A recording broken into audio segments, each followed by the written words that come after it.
Bismillahirrahmanirrahim. Assalamualaikum warahmatullahi wabarakatuh. Selamat bertemu kembali dalam DNA Business Channel. Kita akan melanjutkan kembali diskusi kita dengan Bapak Profesor Dr. Haji Cecep Sumarna MAG dalam topik kali ini begini. Selamat siang dulu, saya sapa dulu ya, Pak Prof. Ya, selamat siang. Karena kalau kemarin kita bicara bincang-bincangnya pagi, sekarang kita dirubah, bincang-bincangnya adalah siang. Sebagai apa yang dikatakan oleh Bapak Presiden kita, new normal. Biasa normalnya kita pagi, sekarang kita coba siang. Nah, begini Prof, melanjutkan kembali dari topik kita kemarin tentang coronavirus 19 itu, bahwa hari ini fenomena yang kita lihat di masyarakat, baik itu di Indonesia maupun di luar Indonesia, bahwa ini adalah sebuah ujian yang sangat berat. Kemudian karena ujiannya yang sangat berat, maka masyarakat itu menjadi apa ya, kalau dalam istilah kita itu aral itu jadi tingkat frustasi yang sangat tinggi. Nah, pandemi melahirkan kefrustasian bagi masyarakat. Oke, kalau berdasarkan konsep atau teori-teori filsafat, kira-kira Prof membacanya seperti apa gitu? Apakah, maksudnya begini, apakah rencana Tuhan yang diturunkan hari ini akan ada sesuatu yang akan dirasakan oleh manusia nanti? Oke, baik Prof, silahkan. Ya, jadi gini ya, begini. Ini sih apa ya namanya ngobrol bebas ya, sama sekali tidak bermaksud untuk menyebutkan apapun ya. Contoh kasus begini ya, misalnya minyak tanah itu diperoleh dari apa misalnya? Dari minyak tanah itu. Fosil ya? Fosil. Itu kan dari fosil tuh, dari fosil makhluk hidup tuh. Jutaan tahun yang lalu. Jutaan atau miliaran tahun yang lalu ya. Nah tiba-tiba Aceh, contoh kasus nih Aceh, itu adalah daerah yang banyak sekali memproduksi minyak. Betul, di PT Arun itu. Iya, betul. Nah, kemudian kan terjadi tsunami yang sangat besar ya. Tsunami yang sangat besar yang menewaskan kalau nggak salah sampai 200.000 manusia gitu ya di waktu itu ya.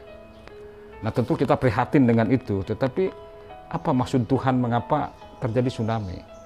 Nah, jangan-jangan tadi sedang menciptakan equilibrium baru. Betul. Mungkin minyak sudah mulai habis untuk keperluan 2 miliar tahun yang akan datang, ini butuh fosil-fosil baru yang bisa membuat minyak tetap kembali ada. Jadi itu sikap optimisme memandang sesuatu sebetulnya. Ini bukan berarti itu pasti begitu. Betul. Nah, tetapi mungkin kita sedikit menghibur diri kita, ada bagian-bagian lain yang bisa kita titipkan untuk di kemudian hari. Kan hidup itu hanya soal membayar hutang budi, hidup itu. Ya, apa namanya, imbal balik ya? Imbal balik. Jadi kita itu dilahirkan ke muka bumi itu, kita tumbuh, kita besar itu, tugas kita adalah membayar hutang budi kita. Kepada siapa? Kepada semua orang yang telah berbuat kebajikan. Nah, dan kita juga harus menitipkan hutang budi baru. Saya kira fenomena tadi yang saya sebut misalnya dengan tsunami di beberapa tempat di Indonesia, ya tidak hanya di Aceh tapi juga di Pangandaran, di berbagai tempat lain, itu memiliki kemungkinan bahwa Tuhan sedang menciptakan equilibrium baru tadi itu. Mungkin karena juga eksplorasi minyak yang sangat banyak. Begitu kan, di belahan-belahan di mungkin mau habis mungkin ya. Mau habis kan, kemudian juga di bawahnya mungkin kosong gitu, kropos begitu ya. Maka kemudian jatuhlah apa yang kita sebut sebagai gempa kan. Betul. Nah, itu satu hal. Nah, sekarang pertanyaannya dengan corona ini ya, dengan corona ini next-nya seperti apa? Ini yang juga saya kira sebagai orang beriman itu wajib untuk menganalisanya. Tetapi ada juga tuh dalam ayat Al-Quran dikatakan begini, kapan pertolongan Allah ini datang? Tapi pada saat yang sama, karena waktu itu ada Nabi dan Rasul mengatakan, ingatlah bahwa pertolongan Allah sangat dekat. Jadi artinya begini Pak Edit, jadi kita ini kan lagi melawan dalam tanda petik ya corona ya. Berupaya untuk menghindari, untuk meminimalisasi dampak-dampak negatif dari corona gitu kan. Nah tetapi proses-proses ini kan sudah melelahkan sekali. Ya, karena panjang ya. Karena sudah panjang. Tetapi dalam proses yang panjang itu seringkali orang tinggal selangkah lagi itu mengakhiri langkah untuk menuju keberhasilan itu. Menuju finish, ternyata karena tingkat frustasi yang tinggi malah kalah. Nah, Allah itu mengingatkan dalam Al-Quran, ingatlah bahwa pertolongan Allah sangat dekat. Jadi pertolongan Allah sangat dekat. Ya mudah-mudahan kita juga begitu. Ini di tengah segenap keputusasaan yang kita rasakan pada hari ini, ingatlah bahwa sebentar lagi pertolongan Allah datang. Yakini itu. Dan bagi Anda, bagi saya sebagai pengusaha itu kan hidup begitu itu udah biasa, berjudi dengan dalam tanda petik dengan takdir itu sesuatu yang biasa. Berspekulasi. Ya kita sudah berlelah-lelah setahun, 2 tahun tidak berhasil, 3 tahun tidak berhasil, 4 tahun tidak berhasil. Kita selalu berpikir mungkin di tahun kelima. Tahun kelima tidak berhasil, mungkin kita tahun ke-6 akan berhasil. Jadi bagi pengusaha itu berpikir begitu itu selalu akan hidup. Optimisme itu. Nah ini kan memang di tengah-tengah masyarakat yang tidak terbiasa berada pada prinsip-prinsip spekulatif, ini yang memang agak berat. Nah oleh karena itu juga memang gagasan kita untuk mentransformasi pikiran-pikiran yang bagaimana kita menumbuhkan budaya yang optimis memandang sesuatu, ini memang juga perlu untuk selalu dielaborasi. Ya, betul. Tetapi satu yang pasti bahwa tidak ada satupun kejadian yang diciptakan oleh Allah dengan sia-sia. Rabbana ma khalaqta hadza batila subhanaka faqina adzabannar. Jadi Allah itu mengatakan bahwa tidak ada sesuatu yang kuciptakan, kata Allah, dengan sia-sia. Jadi pasti ada manfaatnya. Betul, okay. Nah manfaatnya seperti apa ini yang kita tidak tahu. Apakah sedang meregulasi ya kebijakan baru dalam konteks Allah itu misalnya begini, Om Edit ini sudah terlalu lama menjadi penguasa ekonomi. Aku balikan sekarang kau yang terlalu lama berkuasa secara ekonomi ini, kau dalam tanda petik kubiasakan menjadi manusia biasa, kutumbuhkan sekarang edit-edit baru dengan pola-pola yang baru. Kita juga bisa menyaksikan justru di era pandemi banyak anak-anak yang kaya gara-gara bisnis melalui pandemi. Betul, ada sebagian yang merasakan manfaat dari pandemi. Artinya begini mungkin ya Prof ya, bahwa banyak juga yang runtuh gitu. Itu lebih banyak lagi.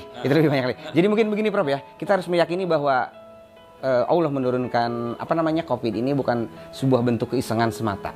Ini bukan keisengan Tuhan, tetapi Tuhan menurunkan virus corona ini sebagai sebuah bahan pemikiran kita bahwa di akhir nanti akan ada sesuatu yang lebih indah dari apa yang kita rasakan hari ini. Ya. Mungkin seperti itu ya, Prof. Ada sesuatu yang indah, ada sesuatu yang baik. Karena Allah tadi mengatakan Rabbana ma khalaqta hadza batila subhanaka faqina adzabannar. Jadi Allah itu pasti menciptakan sesuatu dengan tujuan-tujuan tertentu. Betul. Ya jangankan virus yang demikian menghantui masyarakat bumi ya. Tuhan menciptakan kita ini aja pasti Tuhan tuh ada visinya, ada misinya. Betul. Nah cuman kita sekarang dituntut untuk belajar bagaimana visi misi Tuhan itu menciptakan virus ini. Apa yang sedang diskenaroi oleh Tuhan ini yang kita tidak tahu gitu.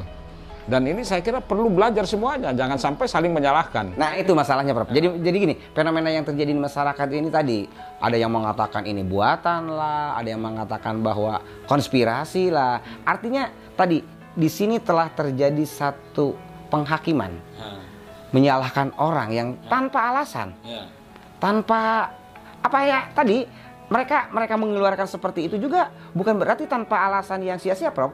Artinya begini, mereka mengatakan tadi adalah sebagai sebuah bentuk tingkat kefrustasian yang sangat tinggi, gitu, Prof. Ya. Akhirnya muncullah seperti itu, menyalahkan. Tapi dalam hal seperti ini, mudah-mudahan apa yang disampaikan oleh Prof tadi menjadi sebagai pencerahan buat masyarakat, menjadi sebuah edukasi buat masyarakat bahwa COVID itu memang ada. COVID itu tidak perlu ditakuti. Lepas dari soal plan atau pan gitu. Kita tidak melihat ke arah sana gitu ya. Atau plan gitu plan atau pan. Bukan by omniscient maupun by condition, itu tidak. Kita tidak melihat ke sana, tetapi melihat bahwa ini sesuatu yang harus kita imani karena memang ada. Lalu kemudian meyakini bahwa next akan ada sesuatu yang lebih baik yang akan diberikan oleh Tuhan. Yang lebih indah juga. Yang lebih indah dari Tuhan. Mungkin tidak hari ini, mungkin tidak besok, tidak lusa, tapi mungkin jutaan atau ribuan tahun yang akan datang yang akan dinikmati oleh turunan kita sebagai umat manusia. Mungkin hanya itu ya Prof ya? Oke, betul, baik. Jadi ada sesuatu yang saya kira dalam konteks sains, dalam konteks agama, dalam konteks filsafat itu kan sebetulnya kenapa filsafat itu diperlukan, kenapa ilmu itu diperlukan, kenapa ajaran agama itu diperlukan, sebetulnya sederhana aja. Agar ketika misalnya ada case, ada kasus, ada masalah itu, orang tidak berputus asa karena orang masih merasa ada peluang yang bisa diselesaikan dari setiap masalah yang kita hadapi, gitu kan?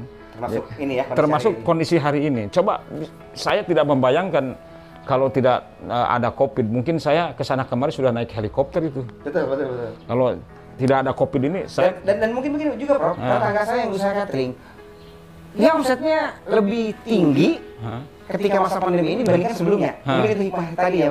Ya tadi ada terjadi regulasi ke Allah itu sedang meratakan lagi sesuatu yang mungkin ini berlebihan apa. Tadi saya katakan mungkin kalau tidak ada pandemi corona ini saya sudah kesana kemari sudah naik heli itu Pak Edit. Luar biasa sekali. Tetapi dengan hantaman corona ini saya disuruh kembali untuk melihat seperti biasanya lagi. Tidak pakai itu. Kemudian saya juga harus memahami sesuatu dalam konteks yang biasa, yang natural, yang juga alami begitu ya. Nah, mungkin orang sejenis saya juga hampir menghinggapi seluruh orang, termasuk juga Pak Edit kan. Betul. Nah, jadi kita yang terbiasa di dalam bisnis yang real, yang konkret, yang terukur. Wah, ini ternyata didesain lagi, ada sesuatu yang baru, ada sesuatu yang berubah. Nah, situasi-situasi ini yang saya kira kita perlu mencari hikmahnya. Mencari hikmahnya, mencari pelajarannya, mencari maknanya di balik semua realitas alam ini. Dan saya kira dalam pendekatan filsafat ilmu itu, kan salah satu ciri ilmuwan itu salah satu aja. Itu kan tidak mudah menyimpulkan, selalu membuat ruang baru untuk menunda kesimpulan. Karena jangan terburu-buru membuat kesimpulan. Jangan terburu-buru membuat kesimpulan, karena setiap kesimpulan yang dia peroleh pun selalu bersifat tentatif, tidak ada sesuatu yang mutlak. Betul.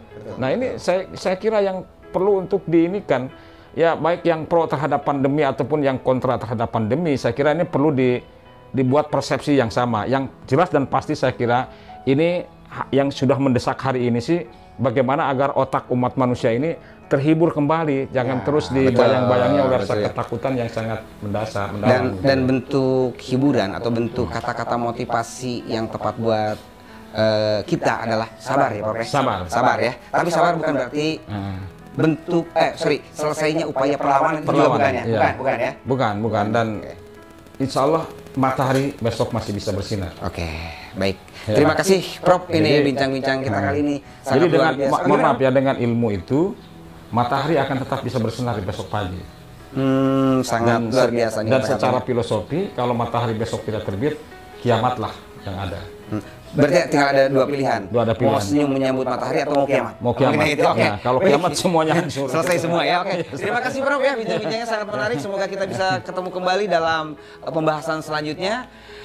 Terima kasih pemirsa. Assalamualaikum warahmatullahi wabarakatuh. Salam DNA Business Channel. Waalaikumsalam.